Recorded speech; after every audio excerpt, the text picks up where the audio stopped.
everyone, my name's Chris. I did a talk at the start of February. Did a talk in February talking about how I jumped from being a filmmaker to sort of doing coding on the side. So this sort of talk is just summarising the last 9 months of trying to develop Mac apps.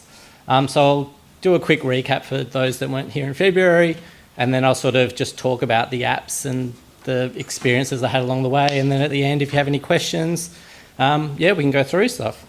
So my day job is I am a co-owner of a film and television production company.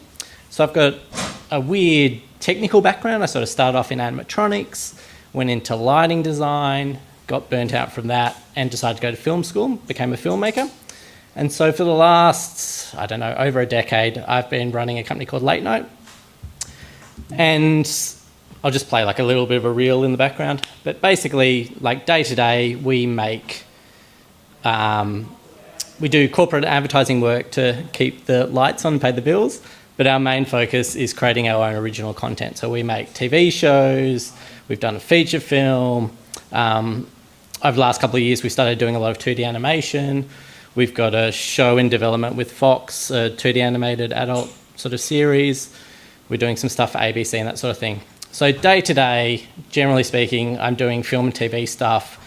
As you can see in this sort of stuff that we do, a lot of it's visual effects heavy, so I do a lot of sort of post-production work as well, and visual effects and that sort of thing. But quite a few years ago, while I was doing all the editing stuff, we use Apple's Final Cut Pro for all our post-production, all our editing work. And one day, someone asked me a question about a Final Cut question. Basically, when you're editing Final Cut, when you've got a heap of footage in the browser, it can be a bit daunting. You just see a million thumbnails and you lose track of where the playhead is. So basically, what I did was I basically just came up with like an Apple script sort of thing, I think it was, to solve this particular problem. And then once I did that, lots of people kept on asking me stuff about how to fix other problems in Final Cut. And I grew from AppleScript into, basically I found this open source project called Hammerspoon, which is a Lua engine for exposing Apple frameworks, essentially. And I basically just kept on adding stuff. And now, I don't even know how many years, maybe like 5 or 6 years later, we now have nearly 200,000 downloads. And this is sort of my hobby. And this is what I do for fun, is I make stuff to make editors' life easier. A good example is I've got some friends that work in the BBC, and the other day they were just asking, they do a weekly technology show called Click, BBC Click, and they get the scripts in a Word document, and then they need to manually copy and paste it with like the name and the lower third of the person, that sort of thing. So I just made a really quick thing just in Lua script that basically allows you to import a Word document. It goes through, converts into plain text, rips out those 3 things and generates a Final Cut title thing. So rather than an editor going through and manually copying and pasting things, I can just really quickly throw something together in Lua, and it's really fun and really easy to write stuff. But it just saves so much time and effort. And that's what I loved about coding, is that I could just literally, and what I love about Lua and Hammerspoon is that I use BB Edit for this sort of stuff, and I can just smash out some Lua script that's terrible, and unlike the previous talk, my Lua code is not pretty, but I can do it really quick, press save, Command Post reloads, and that function's now available. So for instance, with this BBC thing, I can literally, someone just asks, and I go, oh, that'll be a fun thing to do. I just smash my keyboard for a little while, click save, send them a Lua file, they put it in a folder, and now they've got a feature that will save them lots of time. So this was sort of the inspiration. I've been doing this for a while, and Command Post has sort of grown. There's so many features in there, I couldn't even tell you what, like people explain to me how things work because I've added so much stuff over the years. But this was sort of the inspiration to sort of do more serious coding. And then at the start of the year, I basically released my first 2 apps. So my talk in February was my first 2 apps. Jump forward to today, BRAW Toolbox is basically allows you to bring Blackmagic RAW files into Final Cut Pro. So this is something, for whatever political reasons between Apple and Blackmagic, you can't bring Blackmagic RAW files natively into Final Cut Pro. And this is something that they just don't want to solve for political reasons, probably because Apple has ProRes RAW and there's licensing things with red cameras, that sort of thing. And that was just another problem I wanted to solve. So BRAW Toolbox was my first ever paid proper application. It's written in Objective-C. It's it uses two technologies in Final Cut. Basically, their FX engine, which is called FX Plug 4, and the user interface engine, which is called Workflow Extensions. So I'm in Final Cut now. Literally, so a workflow extension really is just this little button exposes all the different workflow extensions, and I've got a lot on this computer. And then when I click BRAW Toolbox, this is basically my workflow extension. And a workflow extension really is just a custom view. So what I did is, this is just all built in Interface Builder. It's the first time I've ever used Interface Builder, which was a big learning experience. And basically, so I built this interface to bring in BRAW stuff. So I'm just grab a couple of clips. And then the actual like image processing is, Blackmagic has an SDK. It's all in C++.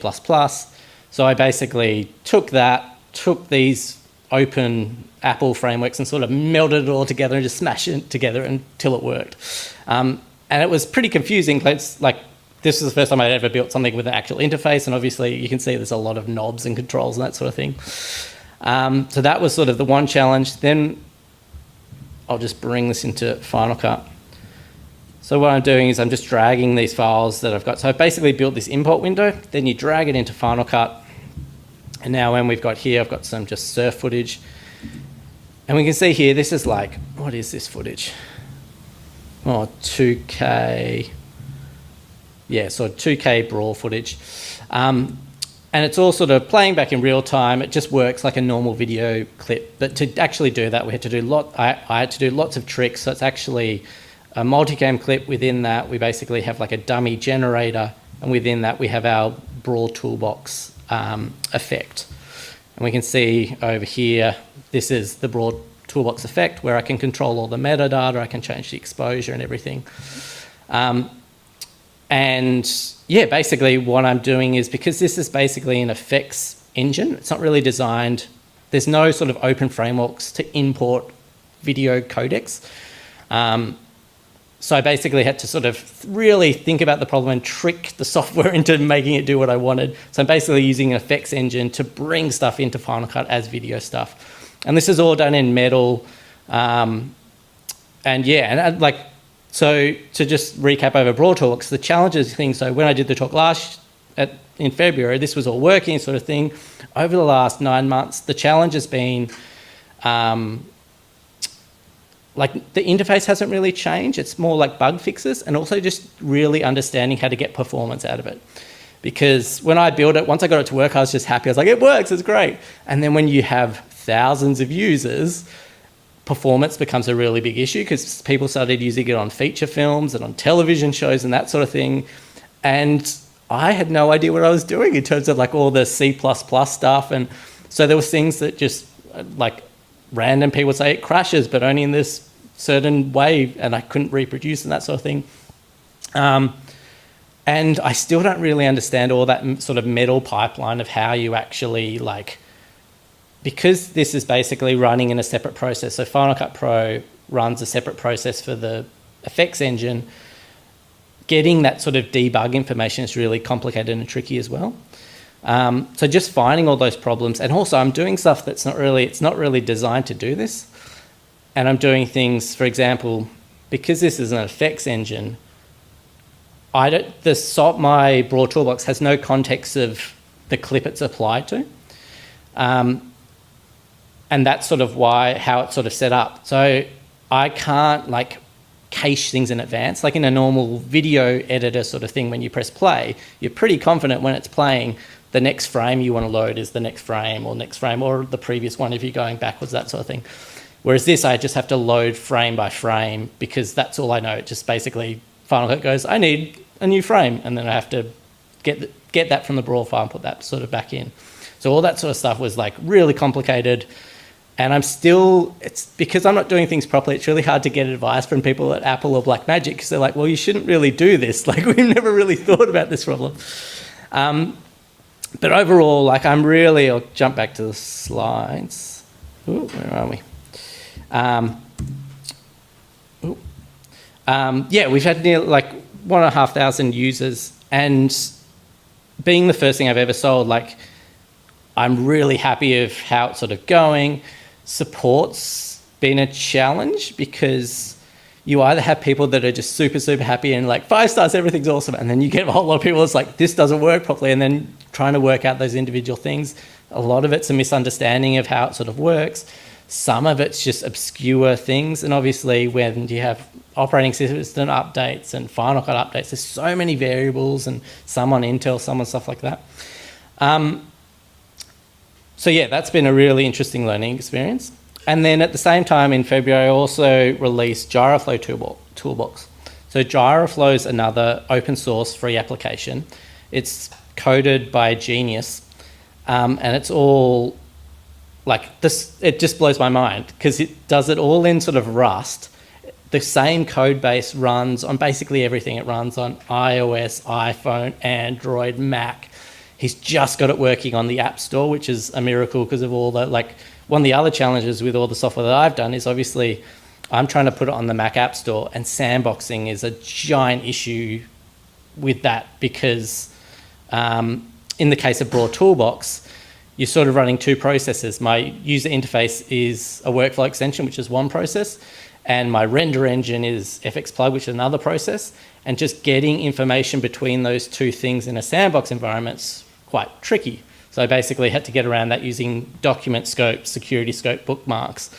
But yeah, Gyroflow basically works on anything. It's an open source tool. It's really awesome. And so when I was doing BRAW Toolbox, one of the questions that people had for me was, what about stabilizing footage? And then I found Gyroflow, and I basically just took the Gyroflow render engine, sort of put it into Final Cut Pro.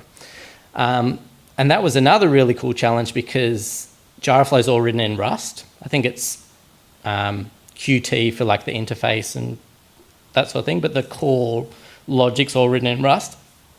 So I basically have Rust code that talks to like a C wrapper, which then talks to my Objective-C code to sort of make that all work.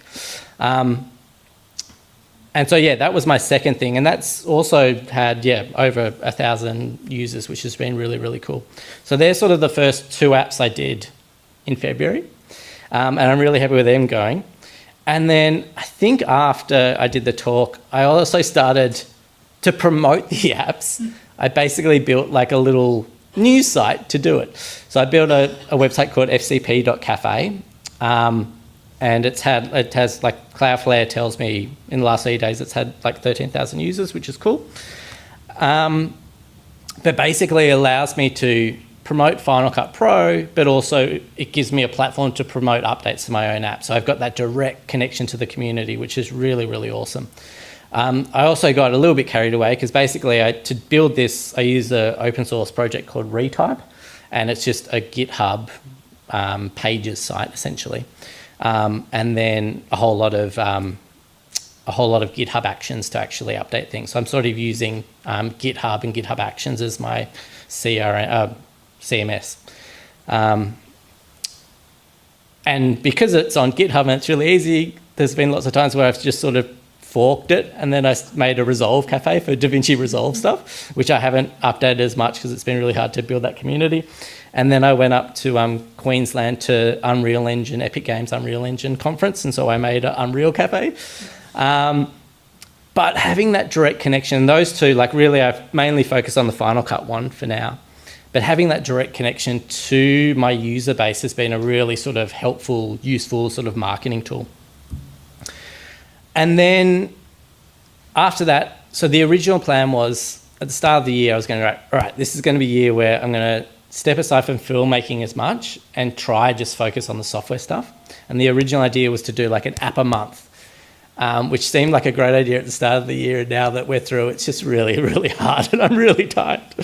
But between like having young kids, running a production company, still doing like, even though the software is making money and it's awesome that it's making money, it's really hard to say no to that corporate advertising clients because you need that safety blanket of money coming in. And with the Apple stuff, who knows when they'll Sherlock any of these things, or the app stores, or you're always 2 months behind in terms of payments and that sort of thing. But anyway, Marker Toolbox was my next app. And basically, I can even show you the user interface for Marker Toolbox. Basically, I wanted a way to get feedback. So for example, if you're doing video editing stuff and you've got a whole lot of notes from clients, generally, like even though there's systems like Frame.io and Vimeo and Whisper and all those sort of things, a lot of the time clients would just email you stuff. So I wanted a way to take those email comments and bring them in as markers in Final Cut so it's easier for video editors. And this was around the time that ChatGPT was coming out and that sort of thing. So I sort of built two sort of ways to import comments. You can either just process comments locally, which is just me working out my own logic of how I sort of do that, or process comments with ChatGPT, which sends this to ChatGPT. There's basically, if I go into settings, I basically, what's that? I've got a prompt here, which I basically send to ChatGPT, which takes the comments and converts them into a JSON format that my app can read to do that sort of thing. So this was the thing. I thought it would go gangbusters. Like I thought this was more popular than BRAW Toolbox or anything, but it struggled to get any traction. And the people that use it love it and think, but it's been really hard to market this because I think it's a little bit more complex. And then from a developer point of view, the other big annoying thing that I've run into is that even though this, you can see I've done 14 builds of it, it's version 1.3, Apple have decided that, and I'm sure other people might have run into it, anything with ChatGPT, like I wanted to keep it simple, so all you have to do is put in your, to put in your OpenAI API key. But Apple now doesn't like that because they want to do in-app purchases. So they basically told me, no, if you want to do any more updates to this app, you need to do in-app purchases. You can't put in an OpenAI API key. And this terrifies me because then I've got to work out all the in-app purchase stuff, build that server-side infrastructure and that sort of thing. So that for like a small developer who has no real like web experience, building that whole back-end infrastructure of the in-app purchases and dealing with all that, that's pretty intimidating. So this app's sort of on hold until I work out a way to sort of make all that sort of stuff work. And I'm hoping eventually that sort of machine learning sort of stuff, I'll be able to do it as good, like come up with a machine learning model that works as well as ChatGPT so that I can do like my algorithm version, but also a machine learning version that sort of interprets it to the same level of quality as ChatGPT. So that was my next one. And then Final Cut Pro came to iPad. And I had a really clever idea that, so when Apple brought it out, you can go from iPad to Mac, but you can't go from Mac to iPad. And this seemed crazy to me, so I built a tool as soon as it came out that did that would think, I was like, this is going to go, I'm going to be rich, everyone's going to want this because everyone that's got an iPad will want to go back and forth. And so this was, I think, the first time I'd ever used Swift UI. I was like, this is a really simple thing. First time using Swift UI. I'll just smash something together. It's a really simple user interface. I'll just, where are we? So all you literally do is you drag your Final Cut library, drop it on here, and it creates a file that you can then bring to iPad. It's really simple. There's a little bit of limitations because obviously an iPad isn't as fully featured as the Mac version. But yeah, really simple, worked really well. Had it on the in-app review straight away, and then instantly got rejected because basically they just didn't want it to exist. I was like, what?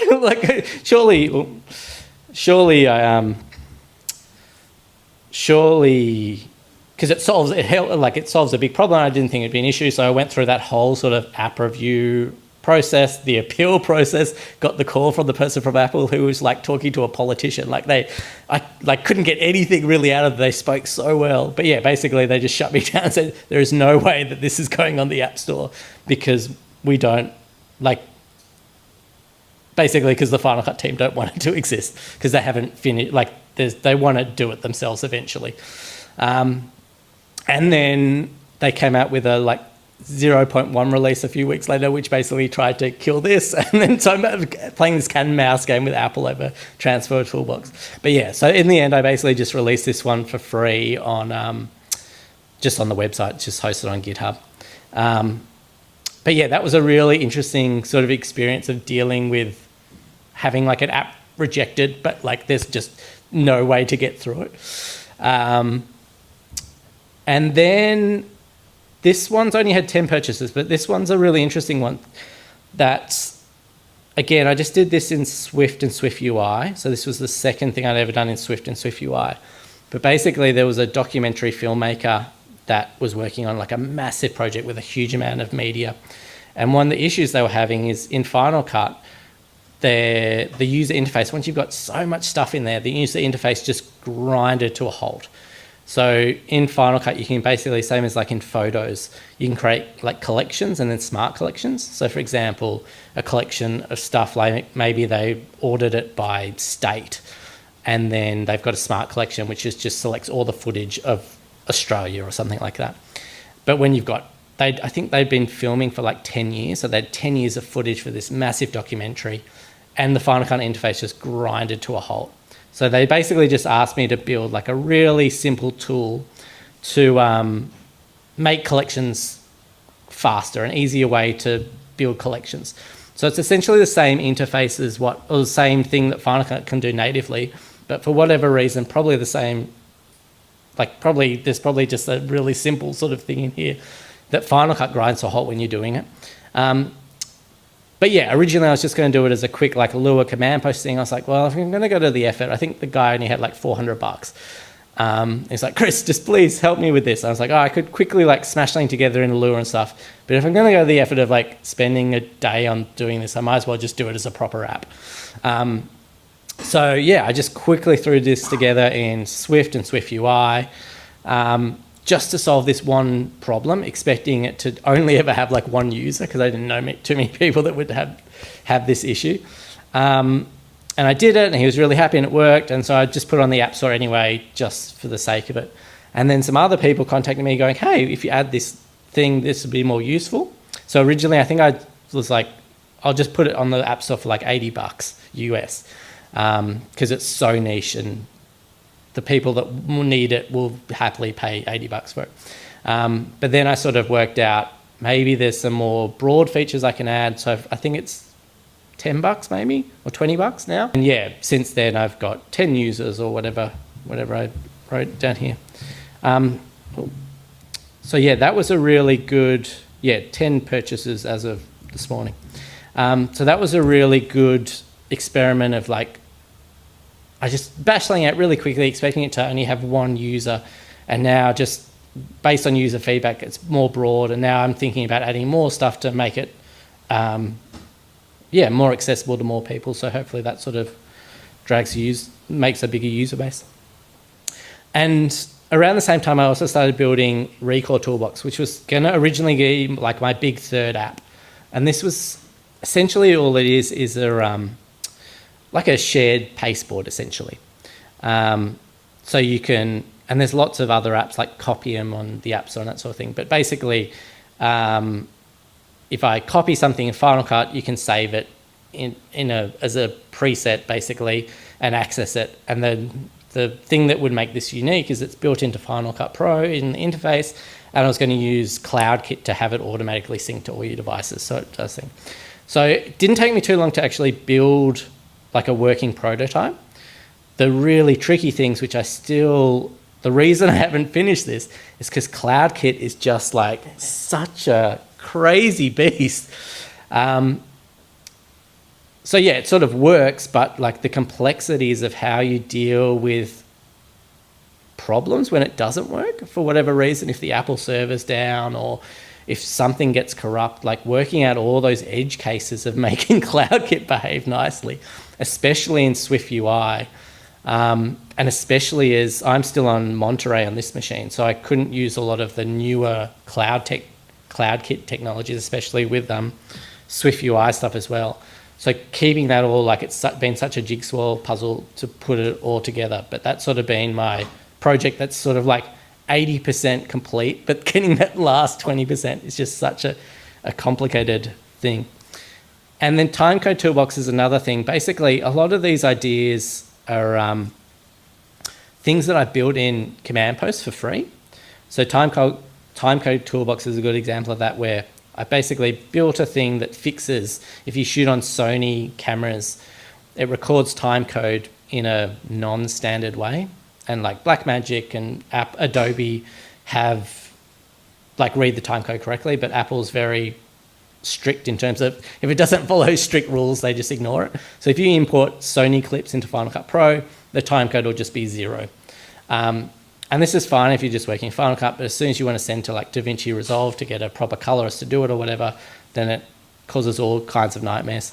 So I basically built a tool that reads the timecode in the MP4 file, updates it correctly so you can get out of Final Cut into other things. And it's a really popular feature.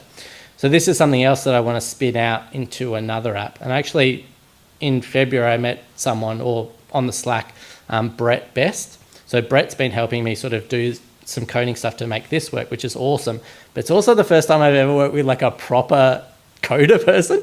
So translating my crazy Lua that's it's really simple, it's just 10,000 codes of craziness, has been really interesting, because obviously Brett's a very competent, good, proper coder doing proper unit tests and that sort of thing. So it's been really interesting working with someone, seeing how you do it in the proper real world, in proper industry, of having unit tests and how it all sort of goes together.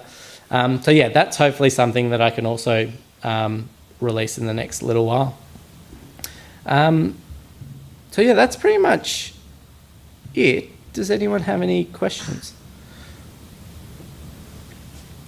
When do you sleep? So it was a quick question. When do you sleep? Well, yeah, I used to, before,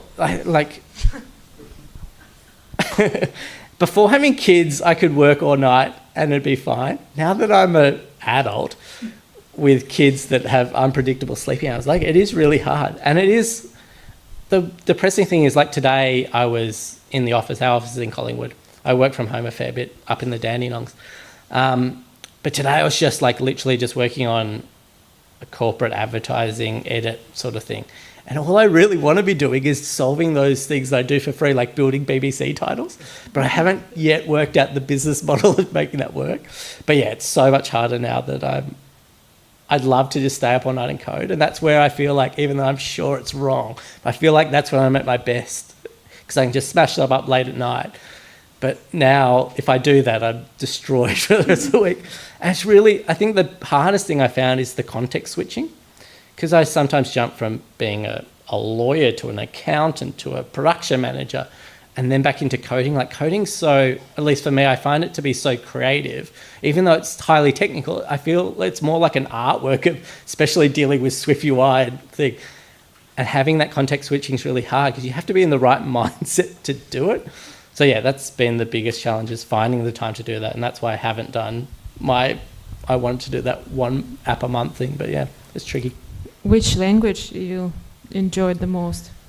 It's also been really hard now, because before I started doing any of this stuff, I was doing everything in Lua, a little bit of Objective-C, all the lower level stuff's in Objective-C.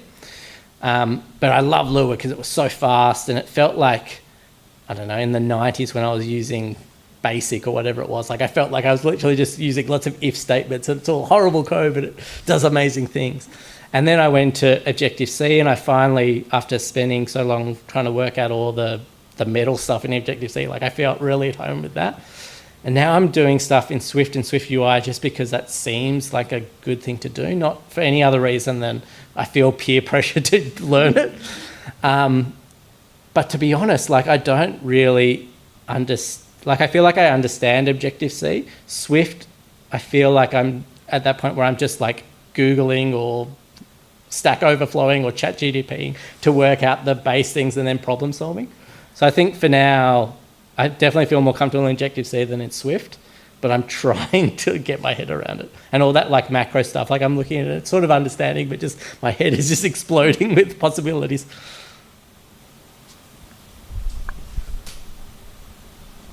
That's super impressive body of work, even for someone that's been coding for 20 years. Thank you. And definitely the first time we've seen a presentation here in Final Cut, not Keynote. But I was really interested by your icons. Beautiful icons. You got someone on staff that does that? Is that so there's a side skill that you've mastered? No. Well, so basically, and what the other thing I love about coding is the icons. So a guy in New Zealand, Matthew Skiles, I think that's how you pronounce his name. He basically, I pay him to do the icons. So he did most of them. And some of them, like when I did, that was the first icon I paid him to do for Command Post. I was just like blown away with how cool it was. And from that point on, I was just like, I just need to work out how to make money off software so I could pay Matthew to keep doing cool icons. And then I paid him to do BRAW Toolbox, and then I paid him to do Gyroflow Toolbox. And then I ran out of money. And so for, I think, not Marker Toolbox. I mean, he did all these, but I don't think I can easily get the old icon. But for like Transfer Toolbox, I originally did it using Mid-Journey and that sort of thing. And it was cool, and people were like, oh, I love the icon. But I was like, yeah, but it doesn't have that human touch. And then I got him to do this. And this icon, like, I love it because it's got that meta thing of having an interface with an interface sort of thing. So yeah, Matthew does all the icons. The only one he hasn't done is the fast collections. That's another Mid-Journey sort of thing. However, again, even though I've got 10 purchases, that makes no financial sense to pay him to do an icon. I've literally the other day I paid him to do an icon. So yeah, eventually I'll replace that with a human-generated one. Yeah, but Matthew's done all the icons, and he's a genius, and I love them so much. I'm sure you make your way into the next icon book. I hope so, yeah. Because, and especially, like, I don't really... The only feedback, like, generally... This one we spent a bit more time because it was the first time ever working with him, and there was a bit more back and fro. But with these ones, it was basically like, make something cool like Command Post, and then once you finish, pretend you're like smashing into the ground a few times and make it like really gritty and stuff. And that's what he did with like BRAW Toolbox. You probably can't see on the screen, but there's so many like scratches and dents, and it's all sort of really natural. And yeah, I love the icons. But yeah, I can't take any credit for them, apart from paying for them. Any other questions? Saw a few hands earlier. Cool. Thanks so much for coming out, especially when it's horrible, horrible weather.